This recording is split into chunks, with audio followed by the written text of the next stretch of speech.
Hey, remember Wizard Magazine? I know I do. Before things like comic book YouTube and the internet were a thing, we had Wizard Magazine. A monthly shot in the arm of comic book news, creator interviews, sarcastic comments, and the brand new Hot 10 Comics list. Yes sir folks, this was the Pony Express of comic book nerdom. FOMO before FOMO was cool, but as time goes by, we look back on the past with a more romantic gaze, and what better way to reconnect with our past than to revisit these classic top 10 lists from yesteryear. Join me for the first time as we dive into the back in the day top 10 comics countdown for June 2003. Just cracking into the Hot 10 for this month back in 2003 was Fables #1. Here's what Wizard had to say about this one at the time. Despite the recent trade collecting the first story arc, fans are still loyal to back issues of Fables #1. Now, the painted fairy tale variant by artist James Jean apparently has collectors dying to get their Doritos residue-covered fingers on a copy. Although back issue prices have dipped slightly, you'll be lucky if you can find a copy for less than $13 these days. At the time, Fables was just about to hit its first birthday, having been published in July 2002. I've talked about Bill Willingham's Fables series on more than one occasion, but in more contemporary times, it's actually the Alex Maleev cover that has a slight edge price-wise.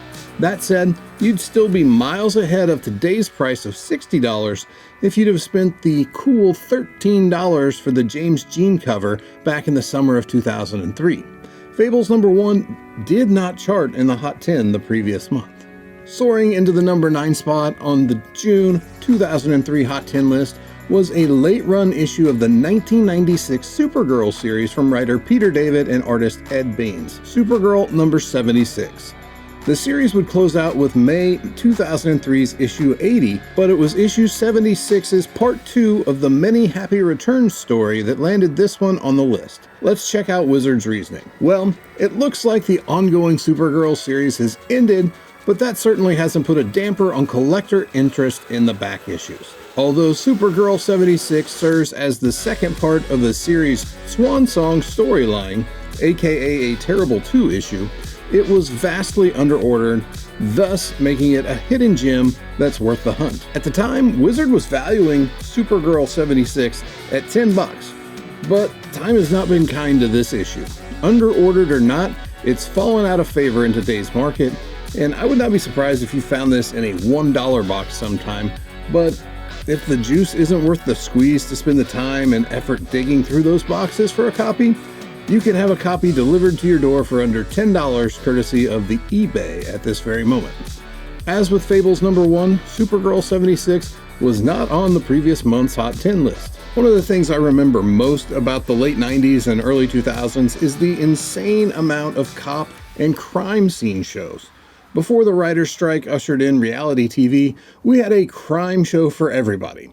You want a crime in a certain city? We've got you. You want to see cops bust the bad guys and then see those bad guys get prosecuted in court? Sure thing. But if you wanted a little bit of science along with some crazy visuals to go along with your crime, then you needed to look no further than CSI. And if watching CSI on TV wasn't enough for you, then you could have headed down to your local comic shop to buy CSI #1, the photo cover variant, which is the #8 book on the June 2003 Hot 10 list. After coming in the #9 spot in the previous month's Hot 10, CSI #1 was still on the rise. CSI was a fairly early release from publisher IDW, who had just begun printing comics back in 2002. Wizard noted, "You'd think a comic based on TV's #1 drama would have cracked the top 100 for initial orders, but thanks to low initial orders, fans of this series have been investigating its whereabouts, only to come up with a dead end. Word on the street has interest in this series building, which means a back market frenzy may be imminent. Could this be IDW's next big hit?" Well, are you curious what IDW's previous big hit was? If so, I'd suggest hanging around. How's that one for foreshadowing? When CSI #1 was on the Hot 10, it had a fair market value of $20. Not a bad price for a recent release. 21 years after its release, and nearly 9 years after CSI went off the air, the sun no longer shines on this once hot book. You can buy a complete set of the photo variants on eBay right now, and it will cost you 50% more to ship them than it will cost you for the entire set of books. Fight Night found its way to the Hot 10 in the number 7 spot, where Batman and Superman squared off in Batman 612. 20 years removed from this era of Batman books, it's easy to look back and see that Jim Lee and Jeff Loeb were doing some great things with the Capes Crusader, but at the time they were slowly building this story arc. We knew the name, it was printed in the issues, but now Hush ranks among some of the best Batman stories that were ever told. Wizard's take on this issue was, dare we compare this Soups Bat slugfest in Batman 612 to the Holy Grail, The Dark Knight Returns? You're damn right we dare, and the proof is among collectors and fans who have bought this ish in a flurry like it featured a Poison Ivy peep show. Reports of this issue's price rising on the back market are surfacing, so get a copy now. Amscray. At the time, Batman 612 was selling for nearly double its $2.25 cover price with an FMV of $4. Today, a nice copy of this one's going to set you back $15 to $20, but some copies have gone for upwards of $45 in recent weeks. Batman 612 was not ranked the previous month, but this is only the first appearance of a Hush book that you're going to find on this countdown. Coming in at the number 6 spot is a DC book from the spring of 2003 that I've got to be honest about. I don't know a thing about this book. Our number 6 book is Hero Number 1. Published in April 2003, Hero Number 1 was a new series from writer Will Pfeiffer and artist Kano with an assist from John Van Fleet for the cover. Since I'm not going to be much help here, let's turn to Wizard's commentary on the issue. When you've got Jeff Johns praising an under-the-radar book like Hero, it's bound to attract a little attention. But when someone like Johns offers a money-back guarantee if you don't like Hero, it attracts a lot of attention. Retailers underordered the first ish, and now that buzz is built to a fever pitch, expect back issue prices to rise considerably. Guaranteed. So there you have it. Jeff Johns got the good people of 2003 to FOMO into this book that I'm going to guess most of us have never heard about. It's literally all his fault. But in his defense, the series did run for a total of 22 issues, and at the time it was comfortably in the middle of the Hot 10 Comics list. It was bringing $8 in the back issue market. Unfortunately, that doesn't translate into modern relevancy. As I'm writing this, there's a complete run-up for auction on eBay with just under 2 days remaining. There have been no bids, and the starting price was 99 cents for the whole series. As far as actual sold listings go, well, there's not a lot to share there either. A couple of complete sets have sold in recent months, but only a single sale of a Hero Number 1 has taken place in the last 2 months, and it sold for 99 cents plus $5.95 shipping. Needless to say, since 2003, this one has gone from hero to zero. He's number 1 in our hearts, but he was number 5 on the Hot 10 list back in June 2003. Kicking off the top half of the list is Y the Last Man number 1. Published in September 2002, Y the Last Man was the latest hit in DC's Vertigo imprint at the time our Hot 10 hit the stands. Written by Brian K. Vaughan with a J.G. Jones cover and Pia Guerrera interior art, Y the Last Man followed Yorick Brown through 60 issues as he sought out his lost girlfriend Beth while searching out the reason all male mammals other than himself and his monkey Ampersand dropped dead. According to Wizard at the time, lonely comic fans take note. If you want to woo the ladies, take some pointers from Y writer Brian K. Vaughan. Not only is he writing one of the best and most sought-after Vertigo series on the market, where the cast is 99% female, but he's also tackling Marvel's resident mutant hottie, Mystique, in her first ongoing series. Now, despite being the new hotness, Y did not rank on the list the month before, so to land more than halfway up the list is pretty impressive. This issue was selling for a solid $19 at the time, which is a pretty good deal as recent sales for Y the Last Man have mostly been right around the $50 mark in recent weeks. The early 2000s were an interesting time for the comic hobby. For the first time in its existence, Marvel had successfully launched a full alternate universe.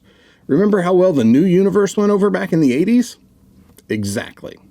Let's just say they had a lot better luck with the Ultimate Universe that kicked off when Ultimate Spider-Man #1 hit the stands.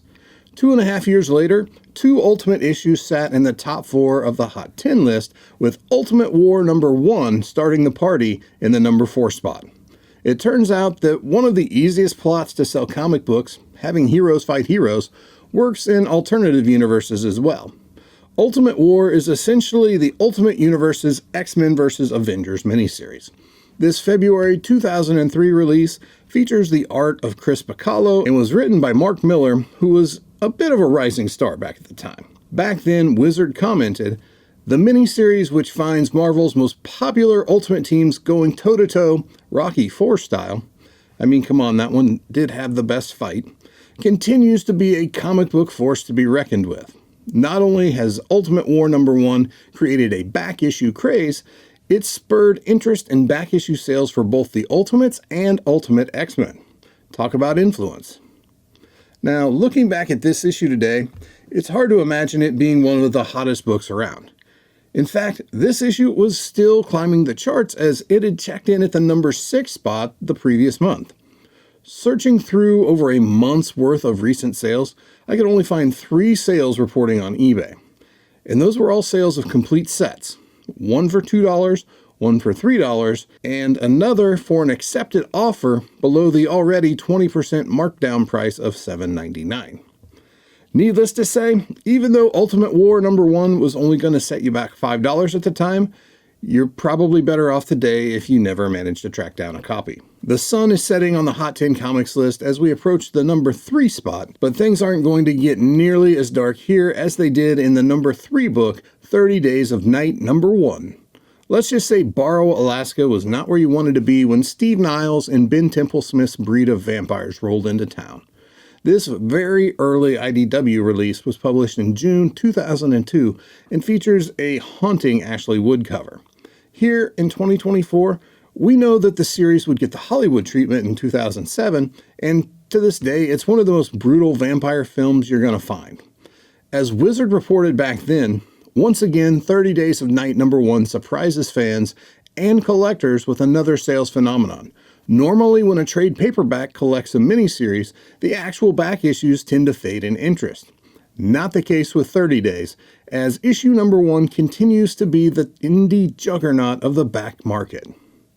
Jumping up from the #7 spot the preceding month, the fair market value was $50 at the time, which is still a pretty good deal compared to today's prices. Single issue sales are lacking, but a couple of sets of issues 1 through 3 have sold for $160 and $185, but a single very high-grade copy of 30 Days of Night #1 sold for $150 back at the end of March. Holding the runner-up spot for at least the second month in a row is far and away the most challenging book to get your hands on in the entire list. The #2 book is Batman 608, but not just any Batman 608. This is the retailer incentive variant.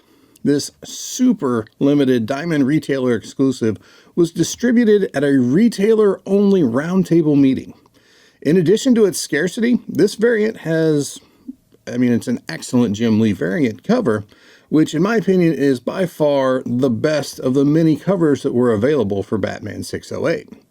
I will give some credit to the second print, but this one's still better. Cover dated December 2002, Batman 608 had a street date of October 23rd, 2002, but I'm not entirely sure when and where this retailer meeting was held, so God only knows when this thing actually was released. As we discussed earlier, the Hush story arc from Jeff Loeb and Jim Lee was all the rage in the Batman title at the time, and Batman 608 is where the storyline began. In the 21 years that have passed, this variant has continued to be a highly sought-after book. Here's Wizard's insight from the time. With only 200, yeah, you read that right, copies in existence, all of which landed in the hands of a select few retailers around the country, this variant cover to the already white-hot debut issue of the Loeb Lee run on Batman has fans and collectors foaming at the mouth trying not only to buy a copy, but to actually find one. And it's clear they'll go to any lengths to nab this ish, given reports that prices have risen to a staggering $450 in some areas. A prime example of comic book bling bling. You caught that right. A staggering $450. Here in 2024, I'll take every single copy of this book I can find at $450. There's only a single copy that's even listed on eBay at the moment. A CGC 9.0 signature series that's listed for $2,500, and there have been no sales of a copy that I can find on the platform. According to GPA, there hasn't been a recorded sale in over a year. The most recent sale was for a CGC 9.2 copy that sold for $2,999 in April 2023.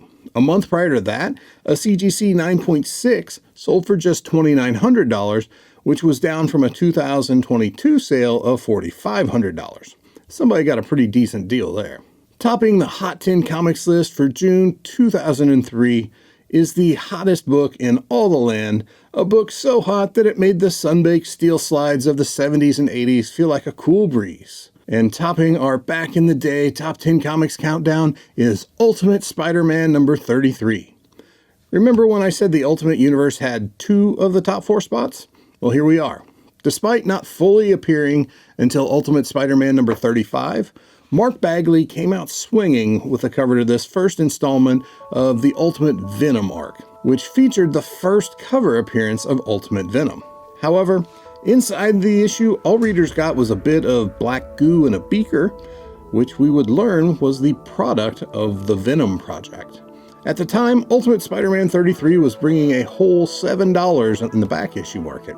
Today, it's about the same situation, but recent sales are kind of all over the place. Nice raw copies have sold for as little as $1 or as high as $60 in recent weeks, and truthfully, all points in between. Wizard remarked, "It's clear Venom's back, badder than ever, and the fans have responded in a big way.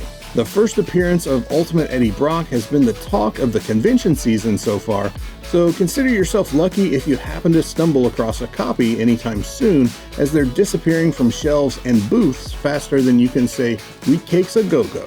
All of this coupled with the buzz surrounding the upcoming Venom ongoing series, and it's starting to look like 2003 may be the year of the symbiote. Ultimate Spider-Man also held the top spot on the May 2003 Hot Comics list, which definitely indicates that the post-Y2K comic crowd was ready and willing to accept Venom in whatever form they found him in. I guess some things will never change. And there you have it, a brand new take on the top 10 list. Do me a favor and drop a comment down below and let me know what you think of this new video concept. The goal is to make this a monthly segment where I randomly select a Wizard magazine for the current month, but from a random year out of the roughly 20 years of Wizard magazines we have that range from 1991 to 2011.